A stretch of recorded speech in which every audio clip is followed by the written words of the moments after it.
سرسبز اس گلزار کے یہ پھول یہ عطار کے، مردہ دلوں کو دے جلا، ہادی ہے طلبگار کے، طلبگار کے۔ الحمدللہ رب العالمین والصلاة والسلام علی خاتم النبیین، اما بعد فاعوذ باللہ من الشیطان الرجیم، بسم اللہ الرحمن الرحیم۔ الصلاة والسلام علیک یا رسول اللہ وعلی آلک وصحابک یا حبیب اللہ۔ الصلاة والسلام علیک یا نبی اللہ وعلی آلک وصحابک یا نور اللہ۔ فرمان آخری نبی صلی اللہ علیہ وآلہ وسلم، شب جمعہ اور روز جمعہ مجھ پر کثرت سے درود شریف پڑھو کیونکہ تمہارا درود پاک مجھ پر پیش کیا جاتا ہے۔ صلو علی الحبیب صلی اللہ علی محمد۔ سیدی محمد رضوان اتاری، مجلس رابطہ برائے تاجران، ذمہ دار راولپنڈی، عرض گزار ہوں۔ سیدی آپ کی بارگاہ میں عرض ہے کہ جیسے کہ آج کل نفس نفسی کا دور ہے، ہر تاجر پریشان ہے، اور سمجھ لیں کہ ابھی اس ٹائم پیک کا ٹائم ہے، ہر بندہ پریشان ہے۔ سیدی کچھ ایسا ارشاد فرما دیجئے کہ دین کے لیے ہم وقت آسانی سے نکال سکیں۔ تاجر کو کال کریں تو اچھا اتنی ٹینشن نہیں ہے، بجلی کا بل آ گیا، مثال کے طور پہ جس کا 8 آتا تھا اس کا 12 آ گیا، لیکن اس کی ہائپ اتنی ہے کہ ہمارے دماغ کے اندر وہ ایک بھوت سوار ہے کہ یہ بہت کچھ خراب ہو گیا ہے، تو اس کی وجہ سے ہم دین کے لیے وقت نہیں دے پاتے۔ ایک ٹینشن ہے، دکان پہ بیٹھنا ہے، بھائی بہت سارا معاملہ خراب ہو چکا ہے، تو اب ہوتا یہ ہے کہ جس نے مثال کے طور پہ 8 گھنٹے دکان پہ بیٹھنا ہے، فیکٹری میں بیٹھنا ہے، وہ 10 12 14 گھنٹے بھی بیٹھے گا، کام ہے یا نہیں ہے۔ لیکن اسلاف کا طریقہ کار دیکھا جائے تو اس میں یہ ہے کہ وہ تو ایسے ایسے بزرگ بھی ملتے ہیں کہ جو 1 گھنٹہ کام کرتے تھے، دن کا خرچ پورا ہو جاتا تھا اور لوٹ جاتے تھے گھر، باقی یاد الہی میں مصروف ہو جاتے تھے۔ تو سیدی کچھ ایسا ارشاد فرما دیجئے تاکہ جتنے تاجران ہیں اور دیگر شعبہ زندگی کے لوگ ہیں یہ اس ہائپ سے نکل سکیں اور یاد الہی جو اس کا حل ہے اس کی طرف آ جائیں۔ رزق تو جو ملنا ہے یہ سب کو پتہ ہے، لیکن یہ جو ذہن میں ایک چیز سوار ہو چکی ہے اس ٹائم، بل زیادہ ہے، پیٹرول زیادہ ہے، دیگر معاملات ہیں، تو اس میں سے سیدی کو نکلنے کا طریقہ ارشاد فرما دیجئے۔ ماشاء اللہ، بڑی پیاری اور سلجھی ہوئی باتیں آپ نے کی، اللہ برکت دے آپ کو۔ واقعی حضرت جنید بغدادی علیہ رحمۃ اللہ الہادی جب اپنی ضرورت کا اس دن کا کما لیتے تھے نا تو دکان پہ پردہ ڈال دیتے، اندر چلے جاتے، نفلوں میں مشغول ہو جاتے۔ ہمارا تو بس وہی ہے کہ اگر کوئی مشکل آئی تو کچھ مائنس کرنا ہے تو دین کا کام مائنس کرتے ہیں، دنیا کا کام نہیں کرتے۔ حالانکہ مائنس دنیا ہونی چاہیے، ٹھوکر لگتی ہے تو یا اللہ یہی نکلتا رہے منہ سے، سمجھے، یا پولیس تو نہیں نکلتا۔ تو یوں مطلب زبان سے تو اللہ یاد آتا ہے مشکل میں، لیکن فعلی طور پر بھی عملاً بھی کاش مطلب ہم کو اللہ یاد آ جائے اور ہم اللہ پاک کی طرف رجوع کریں۔ مشکل آئے، پریشانی آئے تو اس میں نماز پڑھی جاتی ہے، اور قرآن کریم میں بھی ہے استعینوا بالصبر والصلاۃ، کہ صبر اور نماز سے مدد چاہو۔ تو نماز پریشانیاں دور کرتی ہے، سکون کا سامان فراہم کرتی ہے، مشکلیں حل کرتی ہے۔ تو اس کی طرف نہیں ہم لوگ جاتے، بلکہ ہم دنیاوی اسباب کے پیچھے ہی بس وہ لگے رہتے ہیں۔ ہم سب کو چاہیے کہ ہم مسلمان ہیں تو ہم اپنے رب سے رجوع کریں، انشاءاللہ بہتر راستے نکلیں گے انشاءاللہ۔ ورنہ دنیا کے پیچھے بھاگیں گے تو مسجد خواری ہی ہے، اس میں بھلائی نہیں ہے دنیا میں۔ اگر دنیا میں بھلائی ہوتی نا تو یہ گناہ گاروں کو پانی بھی نہ ملتا اور غیر مسلموں کو تو سانس بھی نہ لینے دیا جاتا۔ لیکن دنیا گناہ گاروں کے پاس زیادہ ملے گی، 2 نمبری لوگوں کے پاس زیادہ ملے گی۔ عموماً غیر مسلم مانے جاتے ہیں کہ بھائی ان کے پاس بہت دولت ہے، بہت سرمایہ ہے، دنیا جانتی ہے، اور مسلمان تو اس لیے مطلب یہ بھی ضروری نہیں کہ جو مسلمان ہیں اور گناہ گار ہیں تو ان کو یہ دنیا جو ملی ہے تو ہم اس کو 2 نمبری کہیں وغیرہ. میں تو ایک جنرل بات کی ہے کہ عموماً جو 2 نمبری ہوتے ہیں ان کے پاس بہت پیسہ ہوتا ہے, اتنا پیسہ ہوتا ہے کہ ان کو پتہ بھی نہیں ہوتا ہوگا یہ کہاں میری رقم رکھی ہوئی ہے. تو یوں مطلب الدنیا سجن المؤمن و جنت الکافر ہے کہ دنیا مومن کے لیے قید خانہ ہے اور کافر کے لیے جنت ہے. حضرت مولانا رومی رحمۃ اللہ علیہ اس حدیث کو اپنے اشعار میں یوں نظم کرتے ہیں, ہست دنیا جنتاں کفار را, اہل ظلم و فسق آں اشرار را. یعنی دنیا جو ہے یہ کافروں کے لیے, ظالموں کے لیے, فاسقوں کے لیے, اشرار یعنی شریروں کے لیے جنت ہے. بہر مومن ہست زندہ ای مقام, نیست زندہ جائے عیش و احتشام. یعنی یہ دنیا جو ہے یہ مومن کے لیے قید خانہ ہے, زندہ یعنی قید خانہ, مومن کے لیے قید خانہ ہے, مسلمان کے لیے قید خانہ ہے. اور قید خانہ جائے عیش و احتشام نہیں, یعنی قید خانے میں کوئی آسائشیں اور راحتیں نہیں ہوا کرتی. تو یوں مسلمان جو ہے شریعت کی پابندی کے ساتھ اس نے چلنا ہوتا ہے, اور جو غیر مسلم ہوتا ہے اس پر کوئی شریعت کی, وہ بے قید ہوتا ہے, آزاد ہوتا ہے. لیکن حقیقت میں جب اس کو قید ملے گی تب وہ صحیح کا پچھتائے گا, لیکن پھر پچھتائے کیا ہو جب چڑیاں چگ گئی کھیت, پھر تو کچھ بھی یاد نہیں آئے گا. اللہ پاک ہم سب پر رحمت نظر فرمائے. ہم تاجر ہوں یا گاہک ہوں, ملازم ہوں یا سیٹھ بوس ہو, کچھ بھی ہو, ہم اللہ کے بندے ہیں اور اللہ کے اس کے پیارے حبیب صلی اللہ علیہ وسلم کے احکام کے ہم پابند ہیں. اللہ میں پابندی پر عمل کرنے کی سعادت بخشے. ماشاء اللہ, مرحبا. صلو علی الحبیب صلی اللہ علیہ محمد. آپ کی خدمت میں سوال یہ تھا کہ یہ دعا مانگنا کہ یا اللہ مجھے اپنا ولی بنا دے, یہ کہنا کیسا ہے؟ حرج نہیں ہے, دعا میں حرج نہیں ہے. یعنی یہ ذہن میں رکھیں کہ ولایت جو ہے یہ کسبی نہیں ہوتی, وہابی ہوتی ہے. وہابی, وہابی مانے عطائی, اللہ جس کو دے. اور کسب یعنی کہ میں یہ پڑھوں گا, یہ عبادت کروں گا تو مجھے ولایت مل جائے گی, ایسا کوئی نسخہ نہیں ہے. مطلب اس کی ممانعت ہے اللہ پاک سے. تو اب یہ چونکہ اس کی عطائی ہے, وہ جس کو دے, تو جو عطا کرتا ہے اس سے عرض کرنے میں کیا رہے کہ اللہ مجھے اپنی ولایت دے دے. صلو علی الحبیب صلی اللہ علی محمد.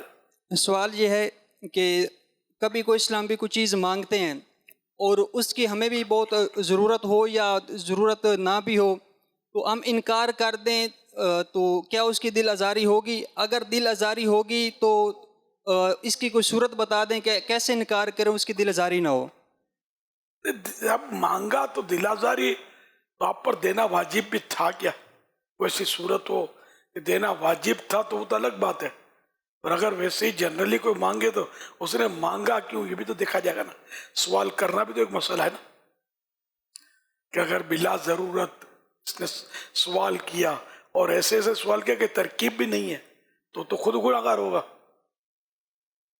نہیں, یہاں تک کہ اگر کسی سے مشقت کا کام بھی کرنے کا کہا کہ یار ذرا یہ میری آم کی پیٹی ذرا میرے گھر پہ دوسری منزل پر چھوڑ کے آؤ نا یار, یہ بھی سوال ہے, جبکہ اس سے کوئی ترکیب نہیں عام مطلب. تو اس طرح کے سوال تو ویسے ہی نہیں کرنے چاہیے. اور جو اگر پروفیشنل ہے, عادی ہے مانگنے کا, تو اس کو تو دینا بھی نہیں چاہیے, کہ دینا خود گناہ پر مدد ہے. صلو علی الحبیب صلی اللہ علی محمد. میرا سوال آپ کی بارگاہ میں یہ ہے, شہری مسافر کی جو نماز ہے, اس نے 4 رکعت والی نماز میں قصر نماز پڑھنی ہوتی ہے 2 رکعت, اس میں سنت موقدہ اور غیر موقدہ کا شرعی حکم کیا ہے؟ کیا مسافر نے پڑھنی ہے؟ اس پر لازم ہے یا نہیں؟ اس میں کاف مفتوح ہے, مؤکدہ, مؤکدہ, مؤکدہ, مؤکدہ, غیر مؤکدہ, مؤکدہ. جزاک اللہ. اور باہر شریعت فرض میں تو ہے قصر, ٹھیک ہے نا, صرف فرضوں میں, وہ بھی 4 رکعتی فرضوں میں, باقی نمازیں سب پڑھنی ہے. یہ سنت موقعہ کے بارے میں بھی لکھا ہے کہ یعنی کہ غالباً یوں لکھا ہے کہ